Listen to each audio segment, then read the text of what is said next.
مجھے آپ یہ بتائیں کہ بچے دونوں پڑھتے ہیں آپ جی اسکول پہ آ رہے ہیں دونوں؟ جی اچھا، میں آج آپ سے یہ پوچھنا چاہوں گی، پہلے پوچھوں گی زین کے حوالے سے۔ زین ماشاء اللہ 14 سال کا ہو گیا۔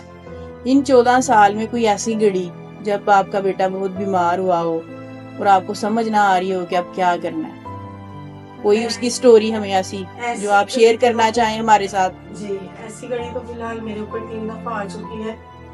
پہلے جب یہ چھوٹا تھا، جب ہم لوگوں نے لاہور اس کو 3 ماہ رکھا تھا ٹانگ کی وجہ سے نا، تو کیا ہوا تھا اس کی ٹانگ کو؟ وہ گر گیا تھا نا اچھا، اسکول میں ہی، ٹھیک تو ہے۔ کافی زیادہ تب یہ رجسٹر نہیں تھا دیا میں؟ جی، تب ٹھیک رجسٹر نہیں تھا۔ ٹھیک ہے۔ تو پہلے نمبر پہ تو ایک بیڈ پہ 4 5 پیشنٹ ہوتے تھے، بچے کو کور کرنا بہت زیادہ مشکل ہوتا تھا، اور اس میں بھی اس کی اتنی شدید پین ہوتی تھی کہ میں تو نہیں برداشت کر سکتی تھی بالکل بھی۔ اور ایسی گھڑی بھی آتی تھی، اس 3 ماہ میں ایسی گھڑی بھی آئی تھی کہ میں کہتی تھی کہ یا اللہ پاک، حالانکہ کوئی مدر اس طرح کہہ نہیں سکتی، بالکل، تو میں کہتی تھی کہ یا اللہ پاک، یا تو اس کی تکلیف کو دور کر دے یا پھر اسے ہی اپنے پاس بلا لے، کیونکہ میں نہیں دیکھ سکتی۔